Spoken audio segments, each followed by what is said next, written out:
everyone, and thank you for joining me for today's lesson. Today we are continuing with grade 12 revision, and we are looking at probability this time round. Remember that probability is a section that it does account for about at least 10 to 12% of maths paper 1, so it's one that you need to pay attention to. As we have done with every section in maths, every section is important, and probability is about 15 to 18 marks in the final exam. It accounts for, as I said, between 10 and 12% of paper 1.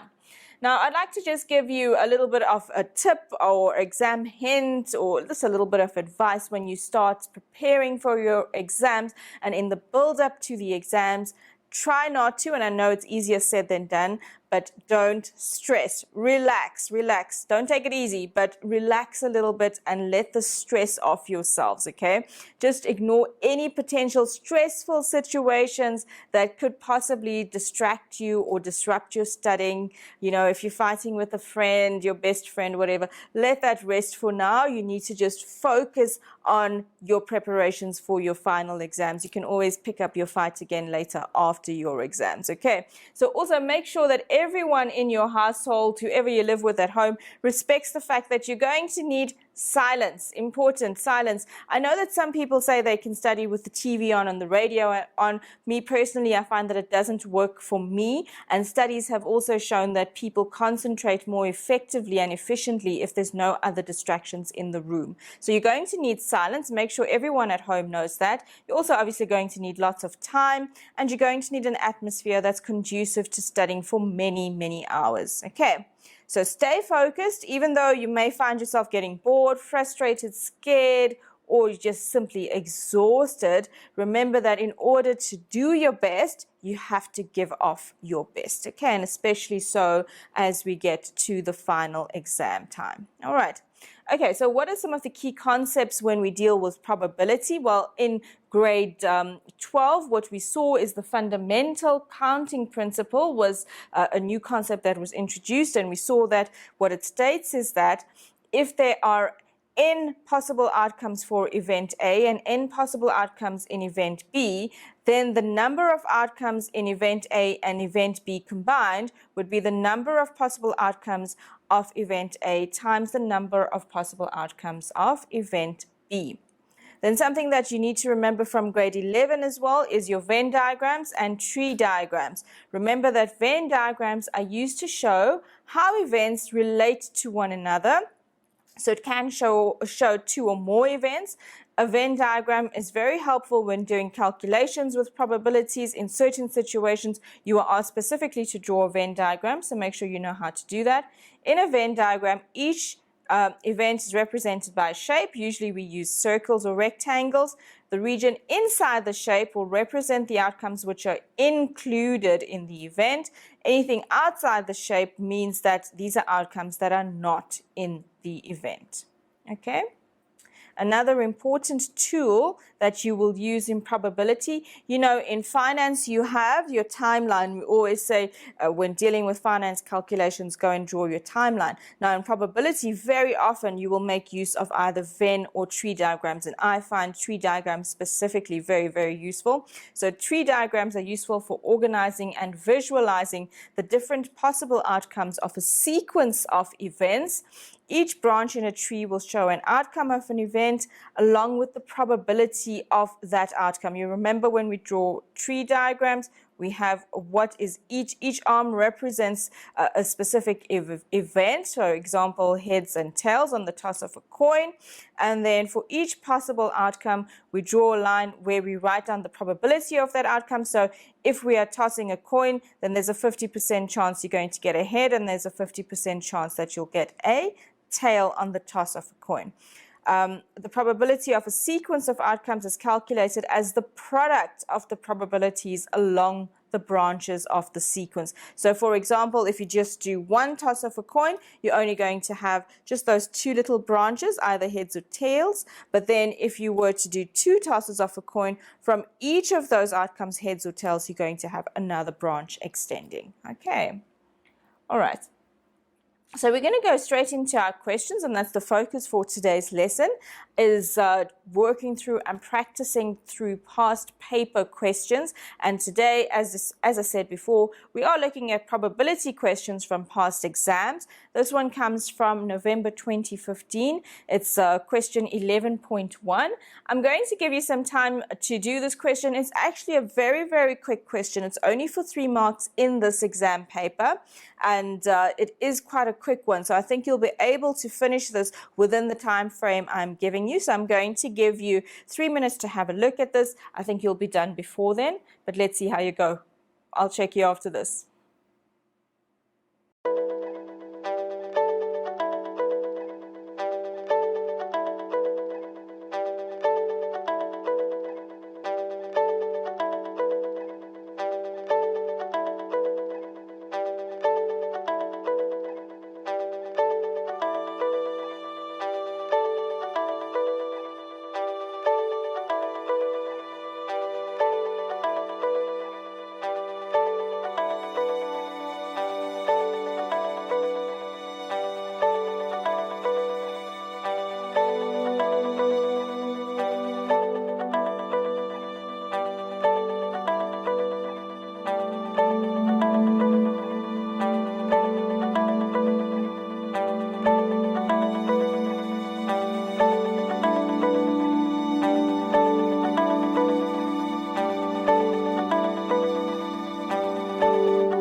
Okay, guys, so I said I'm going to check in with you and see how you managed with this question.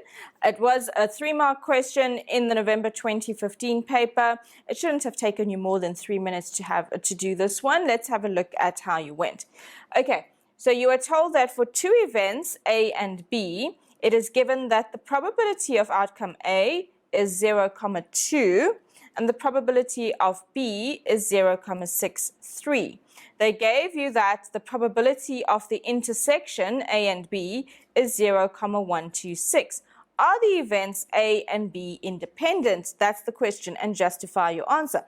Now, obviously, you need to understand what does it mean when events are independent. So independent events, if you want to show that events are independent, it means that you need to show that the probability of their intersection is equivalent to the probability of their product. Okay, so the probability of A and B, or A intersection B, must be equal to the probability of A times by the probability of B. So independent events, it means that the one outcome does not affect the other one. Okay, they're independent. They take place independently of each other. So to show this, that the events are independent, we need to then show, or if we want to find out if they are independent, we need to show that their intersection, the probability of their intersection, is equal to the product of each individual probability. Okay, so you see that you've been given the probability of A intersection B. Remember, this upside down, what looks like an upside down U, represents an intersection, or the word and. You were given that that was 0.26. Now let's look at the probability of A times the probability of B. We see the probability of A is 0.2. We multiply that by the probability of B, which is 0.63. All right, and let's have a look at what that gives us. So we've got 0.2 times 0.63, and that's going to give us 0.126 or 0.126. And if you have a look at the probability of the intersection of the two events, it was given as 0.126. So the probability of A times the probability of B is equal to the probability of their intersection. So therefore, A and B are independent events. Therefore, A and B are independent. Okay, all right, so that was a nice easy one to get us started with probability revision. I'm going to give you a few minutes now to have a look at another one, and in this time you can take down all the key information you need, or maybe you're revising from past papers already, you can go and find this paper and look for the question. Otherwise, simply take down the key information that's given to you in the paragraph before the question starts. All right, so I'm going to give you another 3 minutes to have a look at this question. Just take down the key information. This comes from November 2015 once again, and this is question 11.2.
Okay, guys, so this question now coming from the November 2015 paper has to deal with counting.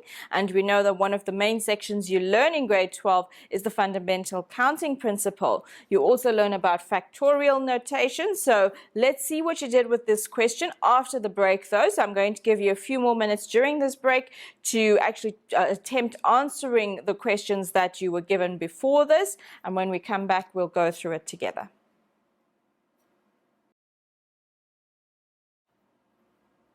Welcome back, guys. So remember, in today's lesson, we are discussing probability and we're looking at revision of probability. So we're going through questions from the past past exams of 2015 so far.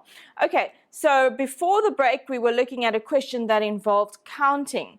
And remember, people have been counting since the beginning of time. They use stones, they use fingers, but sometimes the numbers became very large. Then what did they do? All right, and that's where maths became very helpful, of course.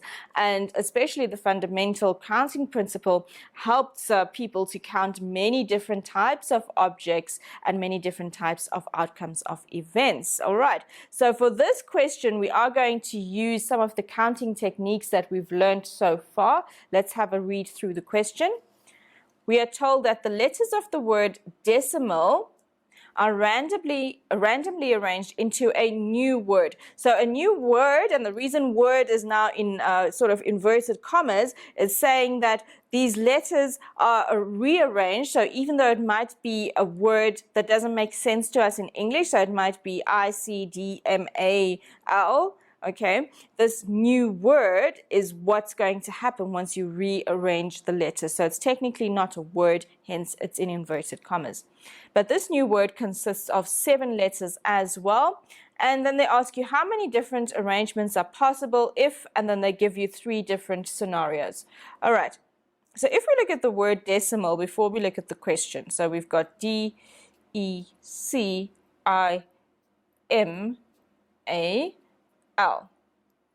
Okay. We know that that is 7 letters, so you can count them. There are 7 letters there, right? And they're going to be rearranged. In the first case, they tell you that the letters may be repeated. Now, what does that mean? The letters may be repeated, and how does it affect your solution? Well, what you're saying here is, if say that we use the letter D to be the first letter in the new 7-letter word, the letter D may be used elsewhere in that word. So maybe I can have the letter D, D, C, C, I, M, M, you know, each letter can be repeated.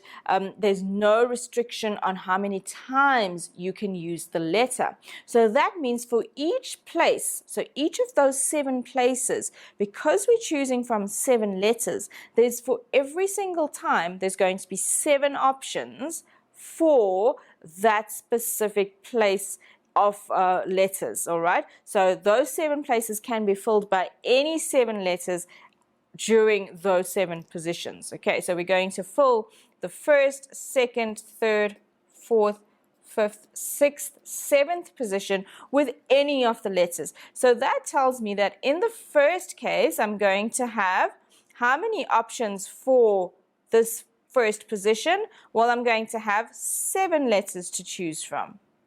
Then for the second position, and this is where we're using our fundamental counting principle now, for the second position, how many options do I have that I can put in place of E, and E itself being one of the options? Once again, there's 7 to choose from because we may repeat the letters. And we can go on in that way, and you will see that in each position, 3, 4, 5, 6, and 7, there's always 7 letters that you can choose from. All right, so therefore, we've got, let's complete that. So it's 1, 2, 3, 4, 5, 6, 7. 7 letters for each of the 7 positions. So therefore, that will be 7 to the power of 7 number of options. Okay, so how many possibilities do we have here? 7 to the power of 7. We've got over 800,000 options here, so of different types of words we could get. So it's 823,543 options if the letters are allowed to be repeated. That's a hell of a lot of options, okay? You definitely couldn't count those with stones or fingers or whatever else, all right? And this is where this fundamental counting principle becomes so easy to use and a much quicker way to get to your answer. All right. Part B says, now there's something different. The letters may not be repeated. So what does that mean? Well, it means that if you've chosen the letter D for position 1, then letter D is now out of your selection for the next 6 places. So then you've only got 6 letters left for the next position. So for position 2, there's only going to be 6 letters that you can choose from. Once position 1 and 2 are filled, you cannot repeat either of those letters. So therefore, in position 3, you're now going to have 5 options available, and so on as we go filling in the number of positions. So you will remember from grade 12 probability classes that you've done, if we have to arrange letters or objects without repetition, we use factorials. Okay, so 7 factorial tells me it's the same as saying 7 times 6 times 5 times 4. So this is the way we can place objects without repetition. Okay, because we're dealing with 7 letters that we are arranging, we're going to say, well, what is 7 factorial? So that means in position 1, I've got 7 letters to choose from. Position 2, 6 letters to choose from. Position 3, 5 letters, and so on and so on. All right, you can calculate that 7 times 6 times 5 times 4 times 3 times 2. However, you also have a factorial button on your calculator, so you could use that as well. So we're going to go 7 shift factorial, and we get 5,040 possibilities. So you can see that once you've now taken out that option of repeating letters, your variations of the number of words that can be formed is much less. Okay, so 5,040 versus the 823,000 in the previous question. All right, and then part C. How many different arrangements are possible if the arrangements must start with a vowel? So we're fixing position 1 so that it must start with a vowel, and we're fixing position 7 so it must end with a consonant. No repetition is allowed. All right, firstly, let's understand what is a vowel. We know the vowels are A, E, I, O, U, and then the consonants are all the other letters of the alphabet. All right, so therefore, we've got to now look through our word decimal, see how many vowels we have and how many consonants we have. So the number of vowels that we have, we've got E, we've got I, and we've got A. So there's 3 vowels. And therefore, if there are 7 letters altogether, this means that there must be 4 consonants. All right, so now in position 1, we've got 3 options. There's going to be 3 different vowels to choose from. In position 7, so this is position 1, this is position 7. In position 7, we've got 4 consonants to choose from. In between those 2, so between position 1 and 7, there's still 5 other letters that need to come in here.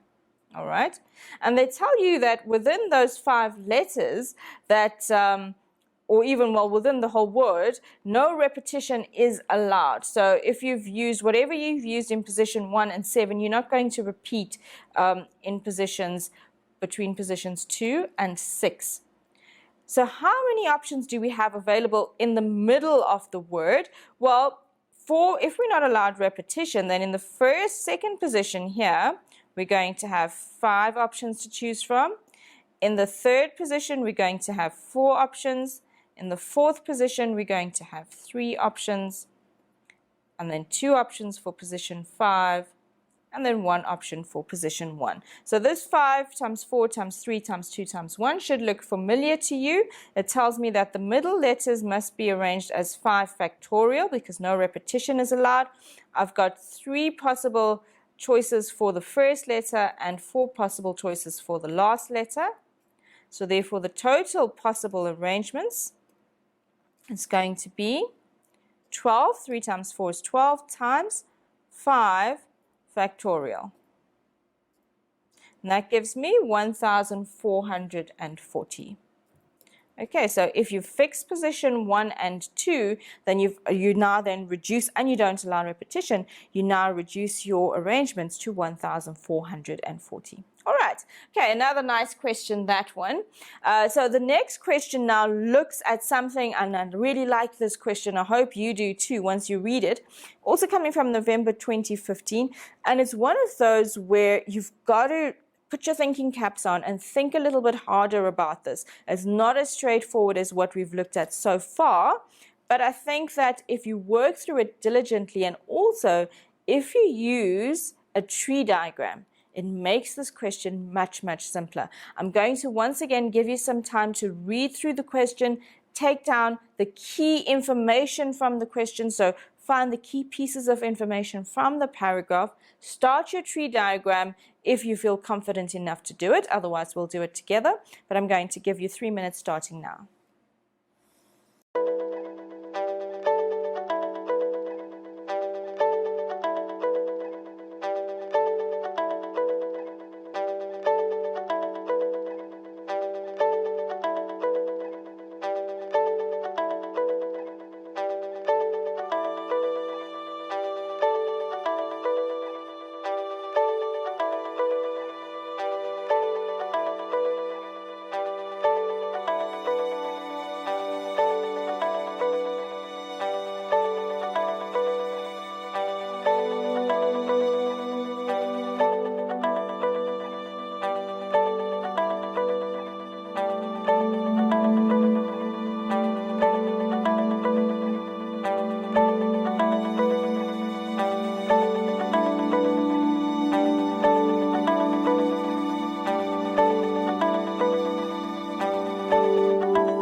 Right, guys, so by reading this question, you'd understand what I meant by you need to have your thinking caps on here. I'm going to give you a few more minutes to think about this question during this break. And when we come back, we'll go through it piece by piece and unpack what it is we need to do. We're back after this quick break.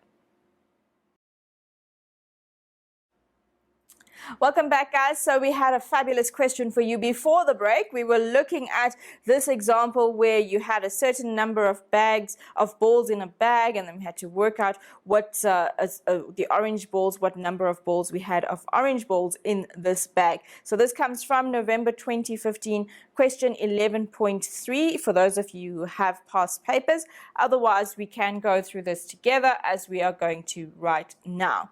Okay, so we are told that there are T orange balls in the bag, so we don't know how many, they're just T of them, and there are 2 yellow balls in a bag. All right, Craig randomly selects one ball from the bag. He records his choice and returns the ball to the bag. Now that's important because here we have sampling with replacement. So what that means is he is now, once he's looked at that ball, he's had a look at the ball, he records it, he puts it back in. If he didn't put it back in, this would affect our probabilities on the branch of probabilities, as you're going to see as we go through this when we draw up our tree diagram. If Craig did not replace this ball, it would change things, all right? It will change the number of possible outcomes each time. Okay, so however, in this case, he does actually replace the ball, so it does make the question a little bit simpler from that perspective. He then randomly selects a second ball from the bag, records this choice, and then once again returns the ball to the bag. So the number of balls that you're going to choose from each time stays the same, and that's the important thing that we need to get out of this by the returning of the ball to the bag. It is known that the probability that Craig will select 2 balls of the same color from the bag is 52%. Calculate how many orange balls there are in the bag. Well, first let's just talk about this. Select 2 balls of the same color. What does it mean? So he's choosing 2 balls, right? So there's the first time he draws the ball out and then the second time. And we're talking now about the probability of getting 2 balls of the same color. So that will only happen if on the first draw he draws out a yellow, and then on the second draw it's also a yellow. Or if on the first draw he draws out an orange, and then on the second draw he picks out an orange as well. So those are the only 2 possible successful outcomes for this question. And they tell you the probability that that happens is 52%, and then they want you to calculate how many orange balls there were in the bag. Well, if there are T orange balls and 2 yellow balls in the bag, the first thing you need to realize that your total number of choices is always going to be T plus 2 because Craig keeps replacing the balls. So the total number of options here is T plus 2 each time he selects a ball. All right, and I said we're going to make use of a tree diagram, and I'll show you why now. This tree diagram is going to make listing these outcomes much, much easier for us to handle. All right, so we start our tree diagram. We start with our 2 branches. And because there's 2 draws happening, I'm going to go and extend this. Okay, because he draws balls out twice. So hence I've got another set of branches as well. Okay, so the first time he puts his hand in, there are T plus 2 to select from. There's 2 things that can happen when he puts his hand into the bag. He can either get an orange ball, which will represent with the letter O, so let your orange balls be represented by the letter O, or he can get a yellow ball, and a yellow ball will represent with the letter Y. Okay, so those are the 2 things that can happen. Now, the first time he puts his hand into the bag and he draws out an orange ball, the probability of getting an orange ball is going to be the number of orange balls that are in the bag, which is T, divided by the number of possible outcomes, which is T plus 2. All right, so do you see how I worked out that probability? We took the number of orange balls in the bag, which was T, and then we divided it by the number of possible outcomes in the sample space, which was T plus 2. Okay, and that's how I worked out that probability there. So when he draws out, say, a yellow ball, what is the probability of drawing a yellow ball? Well, there are only 2 yellow balls in a bag of T plus 2 balls. So therefore, the probability of getting a yellow ball will be 2 divided by T plus 2. All right. Now we go on and say, well, say that he's drawn an orange ball on the first draw. There's two things that can happen the next time he puts his hand into the bag, because this is sampling with replacement. He's replacing the balls each time. So the second time he can either get an orange ball or a yellow ball. And then if he drew a yellow ball on the first draw, then he could either once again draw an orange or a yellow. So these are independent events. One does not affect the other, it seems. All right. So therefore, we have that there's two possible outcomes that we are interested in. We want the probability of getting the same color with those balls. So this is the line we're going through. We want orange on the first, orange on the second. Or we want yellow on the first, yellow on the second draw. Remember, these probabilities on these arms are not going to change because the number of balls are not changing each time. Okay, so the number of orange that he can draw on the second draw is still going to be t over t plus 2. And the number of yellow he can draw is still going to be t2 over t plus 2. Okay, those do not change. Now, if I want to work out the probability of getting two orange balls, it's going to be the probability of getting an orange ball on the first draw times the probability of getting an orange ball on the second draw. So the probability of getting orange and orange, okay, so orange on the first, orange on the second, is going to be t over t plus 2 times t over t plus 2. So that's the probability on each arm we multiply together. All right.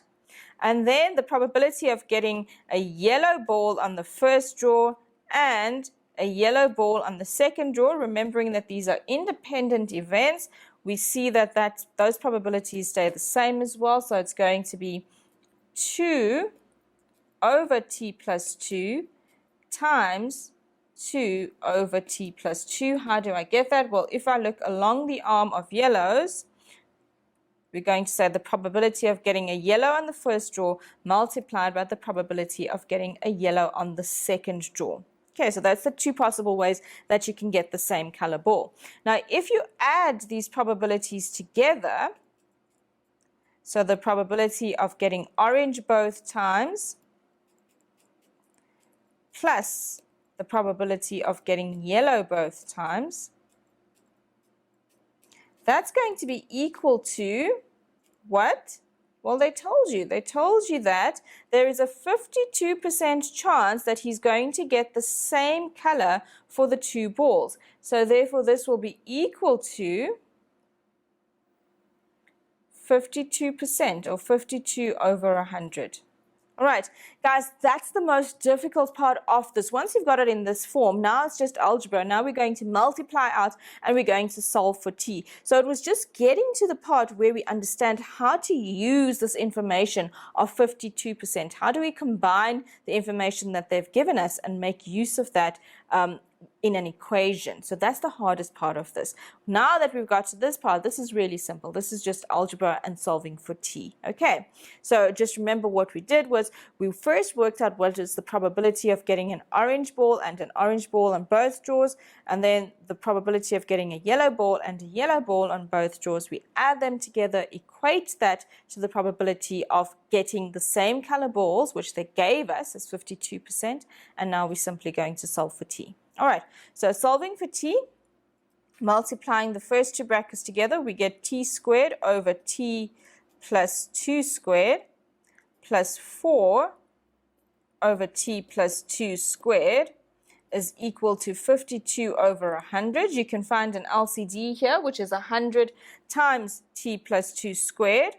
And I'm going to go through it quickly so you can finish this off in your own time. So we're going to have everything over my LCD.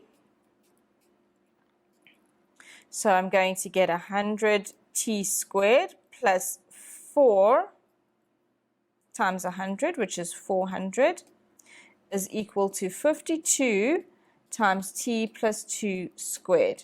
All right, once you get to that point, you can, now denominator obviously on both sides is 100 over t plus 2 squared.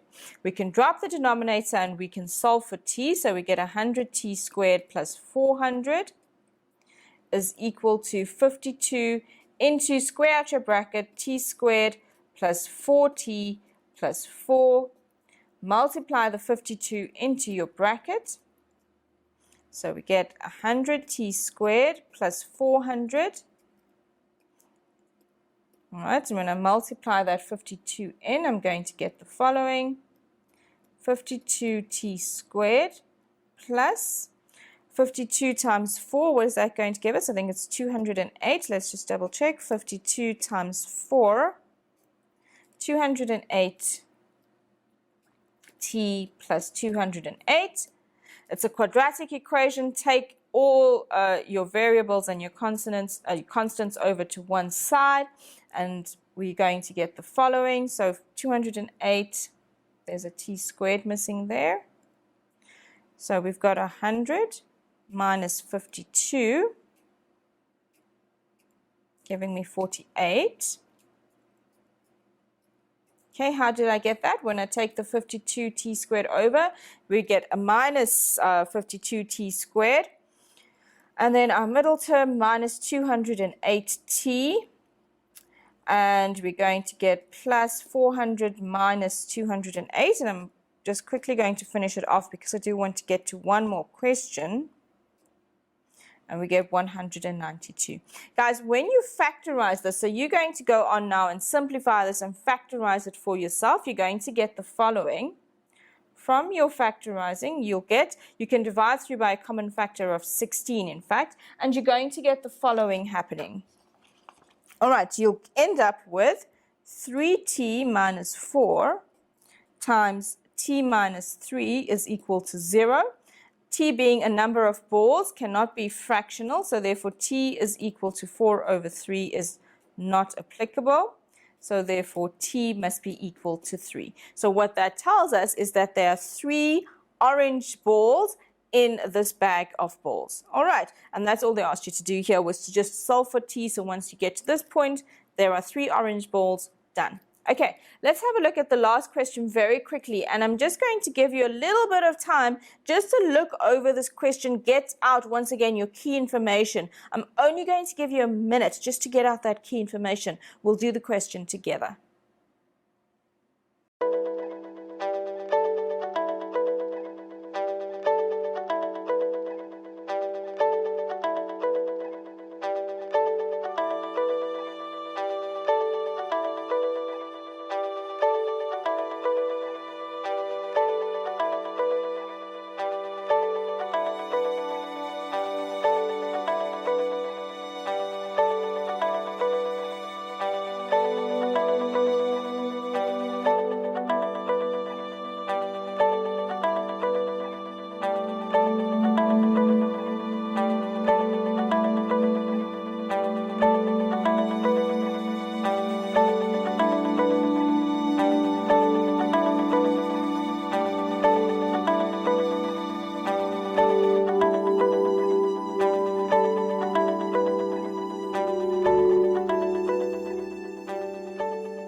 Okay, let's just go straight into the question. I want to get this done as quickly as possible. We don't have much time left.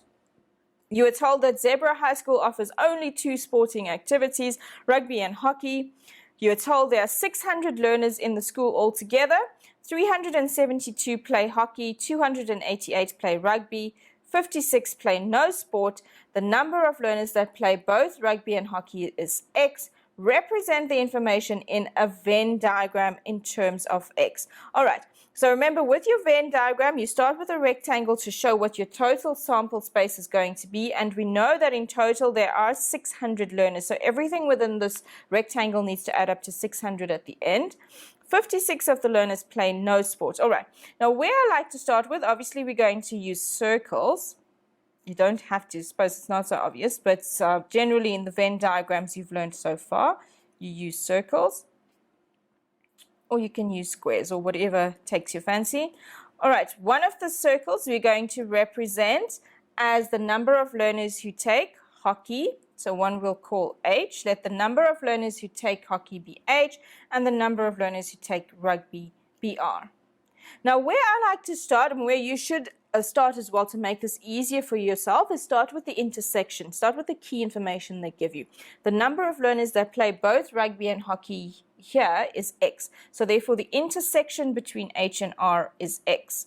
The other key information they give you is that 56 of the learners play no sport. So that 56 is outside of the circles, because that shows me that those learners do not participate in the sport.